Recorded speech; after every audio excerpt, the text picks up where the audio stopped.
आपको विपनेश हम बताएं कि महाकुंभ प्रयागराज में लोग देश के अलग-अलग हिस्सों से आ रहे हैं। वहीं एक चिंता की खबर है और लोगों को ज़्यादा प्रिकॉशन लेने की ज़रूरत है, क्योंकि आपको बताएं 2 दिनों में तकरीबन 3000 से ज़्यादा लोग अब बीमार पड़े हैं, जिन्हें झूसी के उप केंद्रीय अस्पताल में भर्ती कराया गया है, जिसमें से 3 लोगों की मौत हुई है, जिसमें से एक एनसीपी शरद पवार गुट के नेता हैं महेश कोठे, जो सोलापुर के रहने वाले हैं। उनकी उम्र 60 साल थी। वो कल त्रिवेणी संगम पर स्नान करने के लिए गए हुए थे और उस दौरान उन्हें हार्ट अटैक आया और वहाँ पर उनकी मौत हो गई। दूसरे एक कोटा से शख्स आए हुए थे, उनकी भी इसी तरह से मौत हुई। और एक 80 साल के बुजुर्ग थे, वो यहाँ पर आए हुए थे, उनको भी हार्ट अटैक आया, जिसकी वजह से उनकी मौत हुई।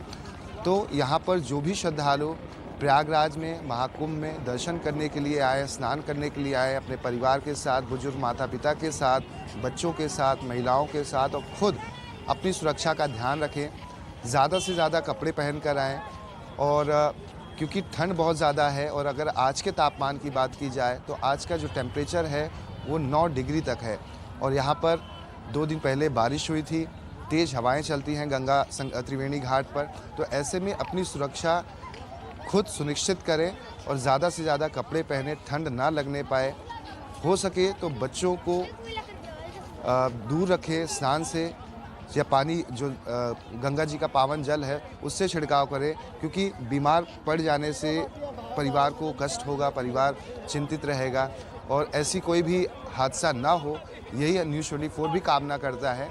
लेकिन 3 लोगों की मौत हुई है और 3000 से ज़्यादा लोग घायल हैं, बीमार हुए हैं। इसमें साधु संत भी हैं, क्योंकि आप देखें कि कल भी जब अमृत स्नान चल रहा था तो साधु संत बड़ी संख्या में पहुंचे हुए थे। और ये सभी जो खासतौर पर जो नागा साधु होते हैं वो कपड़े धारण नहीं करते, वो वस्त्र नहीं पहनते हैं। तो ऐसे में उनके लिए भी एक चिंता का सबब है। तो इसमें इस तरह से यहाँ पर अलाव जलाए जाते हैं, अलग अलग अखाड़ों में, अलग अलग जगहों पर अलाव जलाए जाते हैं, जिससे कि गर्मी का एहसास हो, क्योंकि ठंड बहुत ज़्यादा है। और कुछ लोग आए हुए हैं, हम इनसे ही बात करते हैं। आप कहाँ से हैं भैया? मैं तो भैया यहीं से हूँ, लोकल यहीं प्रयागराज का हूँ, स्टूडेंट रहने वाला हूँ। तो आज आ पाया हूँ, बहुत भीड़ थी कल, इसीलिए कल आ नहीं पाया। तो आज बहुत आराम है, बहुत कम भीड़ है, ये है, इसलिए आज आ पाया। ठंड का ख्याल रखिए। ठंड बहुत हो रही है, बहुत ज़्यादा ठंड हो रही है। बट ये अलाव कहूँ जल नहीं रहा, ये थोड़ा सरकार को जलवाना चाहिए। कहीं ठंडी वंडी के लिए, जैसे कोई बुजुर्ग है उसके लिए आग की व्यवस्था। कई जगहों पर जल रहा है, कई जगहों पर आप जहाँ पे गए होंगे नहीं देखे होंगे। नहीं, इधर तो कहीं भी नहीं जल रहा है, मैंने देखा हूँ। ये है, सामने की तरफ ही जल रहा है। एनीवे, जो कवर करना चाहिए। एक मिनट आपको हम दिखा रहे हैं कि यहाँ पर क्या कुछ व्यवस्थाएं हैं और किस तरह से यहाँ पर लोग बड़ी संख्या में यहाँ पर श्रद्धालु पहुँच रहे हैं जो स्नान करने के लिए। और सबसे महत्वपूर्ण, जब बुजुर्ग और बच्चे आते हैं उनका ख्याल परिवारजनों को रखना चाहिए, जिससे कि कोई भी अप्रिय घटना ना घटे और सब खुशी से यहाँ पर आएँ, स्नान करें और जाएं। आप कहाँ से आई हैं? हम मिर्जापुर से आए हैं। मिर्जापुर से आई हैं। कैसा लग रहा है आपको यहाँ पर आकर? ऐसा थोड़ा परेशान, टेंशन हुई थी जब घर से निकल रही थी, या टीवी देख रही थी कि बहुत भीड़ होगी, क्या होगा नहीं होगा? टेंशन नहीं हुई थी, अच्छा लगा। जी, हम प्रशांत तिवारी मिर्जापुर से आए हुए हैं सर। बहुत अच्छा लग रहा है यहाँ की व्यवस्था देख के। और सुबह सुबह हम लोग आए हैं, जो कुंभ स्पेशल के लिए ट्रेन चली है। बहुत अच्छा लगा यहाँ की व्यवस्था देख के। और कल भी हम आए हुए थे, आज हमारी फैमिली आई हुई है, सब साथ में हमारे लोग आए हैं। और इसके पहले भी हम माघ मेला में आते थे नहाने के लिए। अभी इस बार की व्यवस्था बहुत अच्छी लगी और एकदम अद्भुत कुंभ। पहले की तुलना में इस बार की व्यवस्था, सुरक्षा व्यवस्था, अन्य व्यवस्थाएं कैसी हैं? एकदम सर बेहतरीन, एकदम सुपर, बहुत एकदम सब व्यवस्था नंबर 1 की। ये हम देखें कि प्रशासन बहुत बढ़िया है, किसी की भी कोई एंट्री नहीं है। और ये चीज़ बहुत अच्छा लगा देख के, एक एंट्री एक एग्जिट, बहुत अच्छा लगा सर।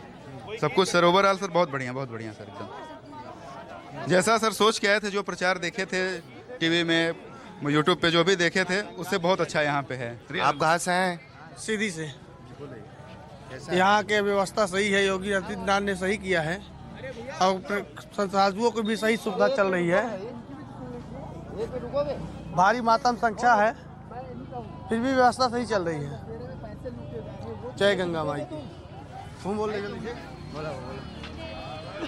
तो देखिए कि देश के अलग अलग हिस्सों से जो लोग आ रहे हैं कितने उत्साहित हैं, प्रफुल्लित हैं कि यहाँ पर व्यवस्थाएं अच्छी हैं, चाहे सुरक्षा की दृष्टि से बात की जाए या अन्य व्यवस्थाओं की बात की जाए। सबसे महत्वपूर्ण हो जाता है कि बाथरूम की व्यवस्था, चेंजिंग रूम की व्यवस्था, महिलाओं को लेकर वो ज़्यादा अच्छी की गई है। और यही वजह है कि लोगों में खुशी है कि इस बार की व्यवस्था तगड़ी है, चुस्त दुरुस्त है।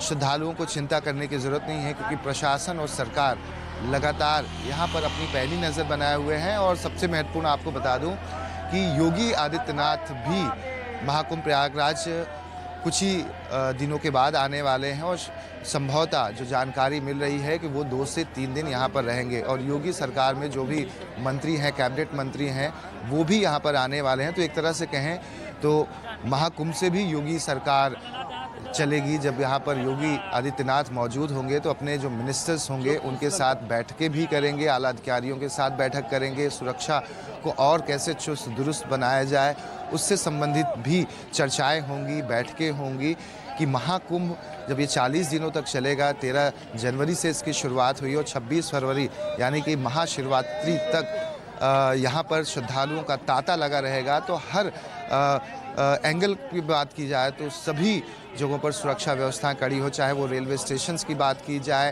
क्योंकि प्रयागराज जंक्शन सबसे बड़ा रेलवे स्टेशन है। इसके साथ साथ फाफामऊ रेलवे स्टेशन है, रामबाग रेलवे स्टेशन है, झूसी रेलवे स्टेशन है। तो अलग अलग स्टेशनों पर भी ट्रेनों को डाइवर्ट किया गया है कि एक ही जगह पर सभी ट्रेनें ना आए जो श्रद्धालु महाकुंभ आना चाहते हैं। क्योंकि आपने देखा होगा कि किस तरह से जब कुंभ हुआ था यहाँ पर तो प्रयागराज रेलवे स्टेशन पर स्टैम्पेड हुआ था, भगदड़ मच गई थी, उसमें कईयों की मौत हुई थी। तो इस बार सरकार ने कई 100 ट्रेनें ऐसी विशेष चलाई हुई हैं देश के अलग अलग हिस्सों से कि वो प्रयागराज श्रद्धालु यहाँ पर आसानी से पहुँच सके, एक ही स्टेशन पे ना पहुँचें। इसका भी सरकार ने ख्याल रखा है कि ज़्यादा भीड़ होगी तो ज़्यादा चांसेस होते हैं, डर होता है कि भगदड़ हो सकती है। तो उसका भी सरकार की तरफ से पूरा ख्याल रखा गया है। और यहाँ पर जब महाकुंभ में दर्शन करने के लिए श्रद्धालु आते हैं तो यहाँ पर नागवासुकी मंदिर है, ज़रूर वहाँ पर जाएं, दर्शन करें। क्योंकि कहा जाता है कि आप जब त्रिवेणी संगम में स्नान करने के लिए आते हैं तो नागवासुकी का दर्शन करना काफ़ी शुभ माना जाता है, फलित माना जाता है। इसके साथ साथ जो लेटे हुए हनुमान जी हैं वहाँ पर भी जाकर आपको दर्शन करना चाहिए। नागवासुकी का जो संबंध है पौराणिक कथाओं के अनुसार उसका संबंध समुद्र मंथन से है कि जब समुद्र मंथन हो रहा था तो मंदार पर्वत, जो मद्रांचल पर्वत के नाम से जाना जाता है, जो बिहार में स्थित है, उसे मंदार पर्वत भी कहते हैं। तो मंदार पर्वत को ही समुद्र में लाया गया था और नागवासुकी जो सांप था या सर्प था बड़ा, उसके ज़रिए ही समुद्र मंथन किया गया था। और यहाँ पर नारद मुनि जो थे उन्होंने एक चाल चली थी असुरों के समक्ष, क्योंकि असुर ये चाहते थे कि पहले समुद्र मंथन के दौरान वो आगे की तरफ खड़े रहे, यानी कि नागवासुकी जो सांप था उसके आगे की तरफ खड़े रहे। तो ऐसे में नारद मुनि ने यह सोचा कि नागवासुकी के जीभ में या कहें मुंह में बहुत ज़्यादा जहर होता है। ऐसे में यह जो भगवान थे या जो देवता थे उन्हें भी कहीं ना कहीं एक खतरा था जान का। तो ऐसे में नारद मुनि ने ये कहा था देवताओं को कि असुरों के साथ जब मंथन होगा तो देवताओं को नागवासुकी के सामने यानी कि नाग के सामने खड़ा किया जाएगा और जब असुर आएंगे तो असुरों को यह देखकर अच्छा नहीं लगेगा। और हुआ वही कि तमाम जो देवता थे वो नाग के आगे खड़े हुए थे। तो असुरों ने कहा कि हमेशा देवता ही क्यों आगे खड़े रहते हैं, हमें क्यों पहला मौका नहीं दिया जाता है। तो ऐसे में काफ़ी विवाद हुआ था। तो असुरों ने कहा था कि हम समुद्र मंथन नहीं करने वाले हैं। तब नारद मुनि ने बीच बचाव करते हुए फिर ब्रह्मा जी बीच में आते हैं। उन्होंने कहा ठीक है आप आगे की तरफ खड़े हो जाइए, देवता पीछे की तरफ खड़े हो जाएंगे, यानी कि जो नाग का पीछे का हिस्सा है उसे पकड़ लेंगे और समुद्र मंथन होगा। तो कई जो असुर थे वो उनमें उसकी मौत हुई थी, जहर लग गया था उन्हें। तो यहाँ से नागवासुकी मंदिर काफ़ी शुभ माना जाता है। तो जो भी यहाँ पर आएँ श्रद्धालु जरूर नागवासुकी और हनुमान जी, लेटे हुए हनुमान जी का दर्शन जरूर करें। ठीक है दीपक, आप हमारे साथ बने रहें। देखिए कई ऐसी पौराणिक कथाएं हैं इस महाकुंभ से जुड़ी हुई, वो भी हम आपको बता रहे हैं, दिव्य दर्शन भी करा रहे हैं, तस्वीरें भी दिखा रहे हैं। बस एक छोटा सा ब्रेक यहाँ पर ले रहे हैं, फौरन लौटेंगे, आप देखते रहिए।